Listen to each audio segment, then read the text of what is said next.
Hello, my name is Nicklas. I'm a current third year of the International Relations and Organizations Bachelor here at Leiden University. I'm Sascha. I'm a second year student of Security Studies here at Leiden University. So Nicklas, why did you end up choosing International Relations and Organizations?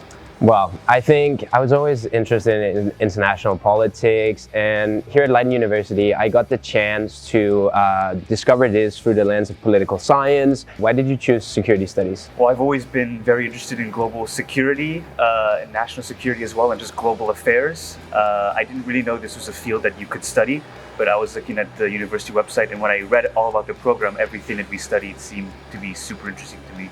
So within international relations and organizations, we often talk about that we really like to apply different lenses to the things that we study and the different phenomena. And so we like to look at things through an international development perspective or an international law perspective. How is it within security studies? So in security studies, we focus on those issues as well. We do talk about development and law, but much more in a security-related perspective.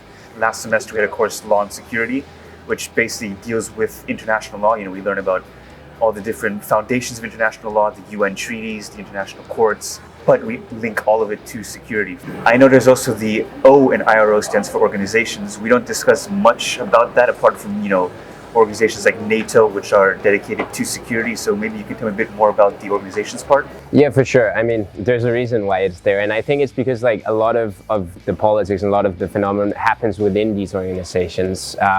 So of course we have and I think that's a general thing for Arrow as well, that it's mixed between courses who's meant to give you some more context about how does these organizations work, or different things about global history. That's one of the really nice things, that we get to transfer the things from one course to another. If you're really interested in international development, you can take that and transfer that into doing a more research specific topic on that. And I think that's really nice to have that difference in perspectives and the ability to analyze different things. From what I understand, it seems like you do the same, but you look at everything through a very security-focused lens. Yeah, absolutely. So, like you said, you can learn about what you learn about in one course easily transfers to another course. Definitely the case of security studies as well. So, for example, now in my War and Peace Building course, we're talking about counterinsurgencies, which is something that I learned about also in my terrorism course. At the end of the day, I think everybody's always interested in getting a job afterwards. Of course, yeah. So what would you say that security studies can lead you on to? Well, security studies can lead you into a variety of fields. A lot of people go into cybersecurity, a lot of consultancy. You can also go into the intelligence community of your own country, or just focus on keeping your country safe. But in addition to that, you could also work in aviation security. Military is also a good career path if you want to think about military strategy. I do think security studies prepares you very well for that.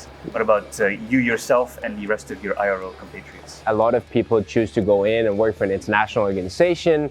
And that can be both in a security related, for example, NATO, but also more focused on for example, the OECD or the European Union. I have a lot of peers who choose to go in that direction. And then of course, I think because we are so much focused on research, there's always a big portion of people who choose to pursue this path further, either gaining a PhD or going into a think tank. I think a final point to add for security studies is there's also the pathway for security policy advising. So if you want to devise policy to keep your own country safe, that's definitely something security studies prepares you for.